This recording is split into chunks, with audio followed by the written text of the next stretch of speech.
가장 먼저 사쿠라 모모의 신작입니다. 여러가지 설정은 있지만 그냥 비키니와 1인칭 작품입니다. 원래 몸매로 유명했던 사쿠라 모모답게 비키니도 너무나 잘 어울렸고 특히 1인칭을 정말 잘 살렸습니다. 무언가 특별한 포인트 없이도 비키나와 1인칭의 매력을 최고점까지 잘 끌어올렸습니다. 확실히 사쿠라 모모의 클래스를 느낄 수 있었던 작품이었습니다. 다음은 니시미야 유메의 신작입니다. 평소 행실이 불량한 여자가 유치소에서 조사를 받으면서 일어나는 일을 그린 작품입니다. 이 작품의 특징은 관음이어서 카메라 구도가 멀리서 몰래 훔쳐보는 식으로 촬영을 했습니다. 이 부분이 굉장히 신선했지만 사람에 따라서 호불호가 굉장히 심하게 갈릴 것 같습니다. 솔직히 저는 불호에 가까웠습니다. 그러나 새로운 시도를 했다는 점에서 한 번은 보고 판단할 가치가 있는 작품이었습니다. 다음은 후루카와 호노카의 신작입니다. 스타킹 매니아의 표적이 되어 스토킹을 당하는 여교사의 이야기입니다. 스토리나 설정은 좋고 일단 스타킹을 잘 살렸습니다. 후루카와 호노카의 연기도 좋았지만 딱 한 가지 큰 결점이 있습니다. 바로 후루카와 호노카의 피부 트러블이었습니다. 얼굴에 뭐가 트러블이 있는지 화장으로 가렸지만 무언가 얼굴을 잡아줄 때마다 아쉽게도 몰입이 떨어져서 그런 부분 아쉬웠습니다. 다음은 후지사키 마이의 신작입니다. 여친의 언니가 무의식적으로 유혹을 해온다는 내용의 작품입니다. 일단 이제 데뷔하고 세 번째 작품인데 벌써부터 드라마를 찍을 줄은 몰랐습니다. 그것도 출장 시리즈가 아니라 여친 언니 시리즈를 말이죠. 일단은 나쁘지는 않았습니다. 전체적으로 그냥 무난했습니다. 플레이 장면이 아닌 일반 장면에서는 가끔 보조 출연자인 여친 역할의 여배우가 더 눈에 들어오기도 했습니다. 참고로 여친 역할의 보조 출연자는 아메미 메아입니다. 다음은 아카리 츠무기의 아이디어 포켓에서의 신작입니다. 회사에서는 짜증나는 여자 상사사 부하 직원이 운영하는 여성용 업소에 찾아온다는 내용의 작품입니다. 일단 아카리 츠무기는 여전히 이뻤고 특히 오피스룩도 좋았습니다. 그러나 남자 배우로는 저팔계가 출연합니다. 개인적으로 저팔계를 싫어하지만 이 작품에서는 싫어하면서 당하는 설정이기에 저팔계 캐스팅에 아카리 츠무기의 연기를 찐으로 끌어올린 것 같아 왠지 설정에 몰입이 더 되는 것 같았습니다. 다음은 사쿠라 와카나의 신작입니다. 정말 싫어하는 상사와 온천 출장지에서 같은 방을 쓴다는 온천 출장 시리즈입니다. 온천 출장 시리즈도 나름 누가 나와도 평타는 친다는 시리즈인데 이번에는 아니었던 것 같습니다. 사쿠라 와카나는 데뷔 초에도 반응이 좋진 않았지만 무언가 발전하는 부분도 없고 무언가 끌리는 매력 포인트가 전혀 없는 것 같습니다. 계약 종료 후 키카탄으로 전향하는 게 훨씬 더 좋을 것 같습니다. 다음은 나가하마 미츠리의 신작입니다. 지금도 전설의 작품이라 불리는 모모노기 카나의 스캔들 작품과 같은 시리즈 작품입니다. 기대를 너무 많이 해서 그런 걸까요? 아니면 모모노기 카나의 작품이 아직도 머릿속에 남아있어서 그런 걸까요? 나가하마 미츠리였지만 플레이 자체는 너무나 평범했고 모모노기 카나의 작품과 비교해서 진정성이라든지 전개 부분이 너무나도 아쉬웠습니다. 특히 마지막 일대다수의 전투는 모든 몰입을 깨트리는 것 같았습니다. 아무리 봐도 스캔들 시리즈에서는 모모노기 카나의 작품을 뛰어넘을 작품은 없을 것 같습니다. 다음은 카에데 카렌의 신작입니다. 메이드가 아무것도 모르는 순진한 청년에서 그것에 대해서 개인 레슨을 해준다는 내용입니다.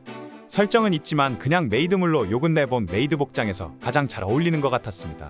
스토리나 컨셉 등이 중요하다고는 하지만 그래도 역시 가장 중요한 건 여배우가 이뻐야 한다는 걸 다시 한번 일깨워줬습니다. 거기에 전성기 시절이라 불렸던 긴 머리의 카에데 카렌을 다시 봐서 좋았고 특히 키스씬이 굉장히 인상 깊었습니다. 다음은 라라의 신작입니다. 치유의 남궁 리조트에서 에스테를 받는다는 에스테물입니다.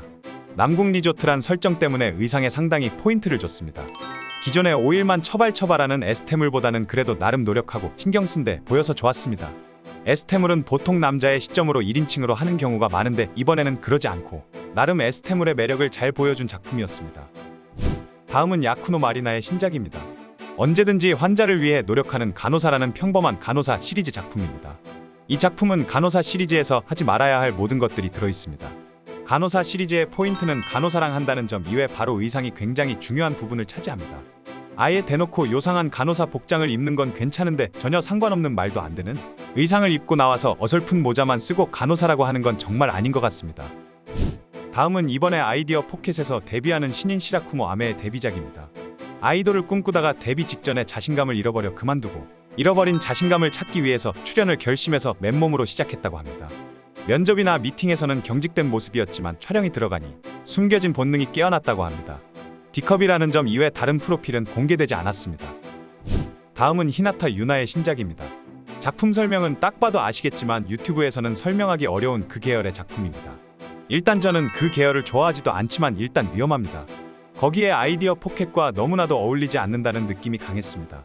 컨셉 방향을 계속 이쪽으로 잡는데 굉장히 잘못된 판단인 것 같습니다. 다음은 이번에 아이디어 포켓에서 데뷔하는 신인 하나모리 카오입니다. 취미는 사진 촬영이라는 미소녀가 데뷔를 했다고 합니다. 사랑스러움이 넘치는 건강한 여자라고 하는데 잘 모르겠습니다. 이번에 아이디어 포켓에서 2명의 데뷔를 했는데 방금 전에 소개해드린 시라쿠모 아메가 훨씬 더 괜찮은 것 같습니다. 2004년생으로 키 158의 D컵입니다. 대형 기획사인 마인즈 소속입니다. 다음은 아이세 리아의 신작입니다. 지난 1월에 데뷔한 아이세 리아의 2번째 작품입니다.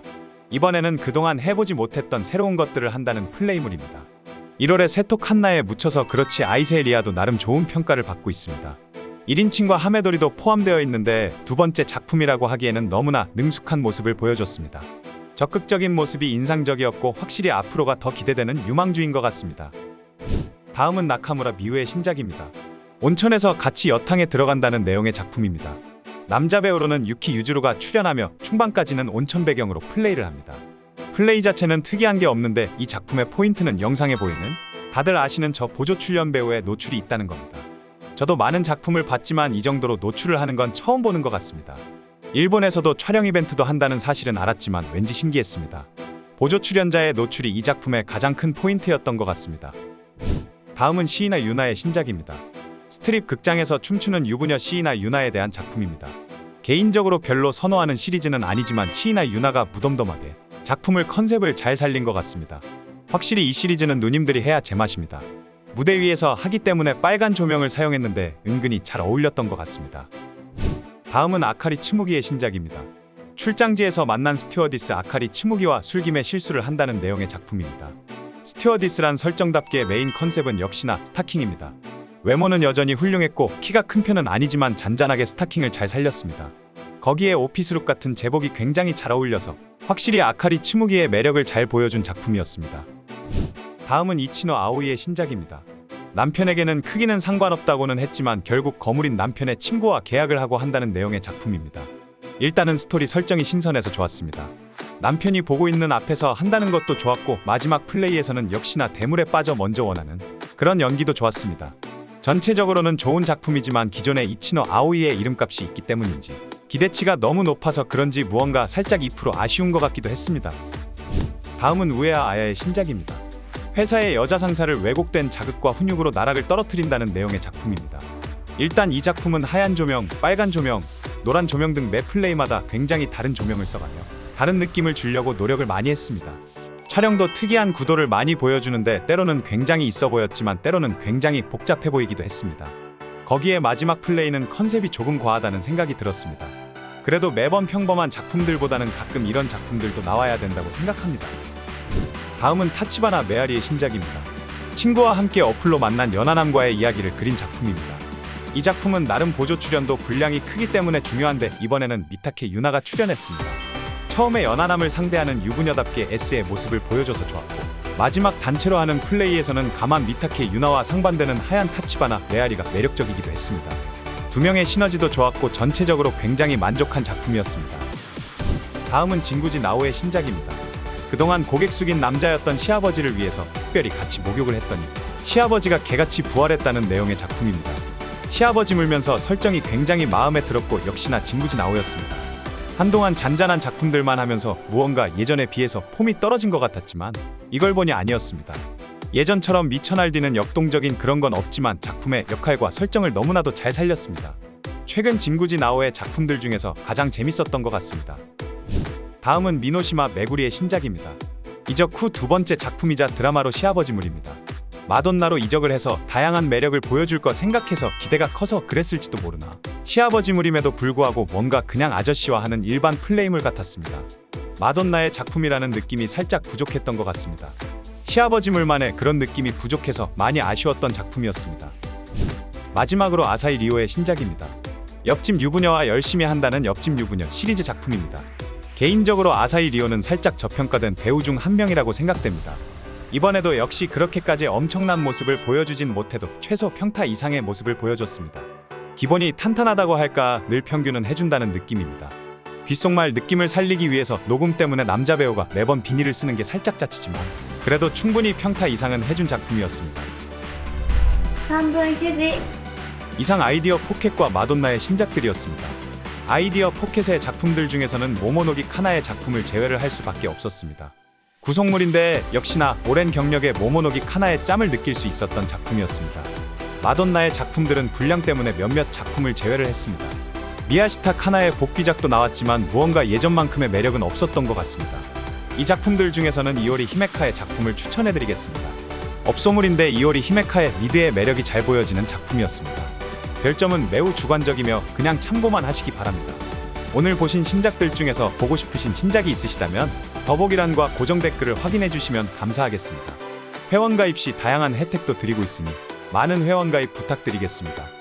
오늘도 이상한 영상을 시청해 주셔서 감사합니다. 지금까지 3분유지였습니다.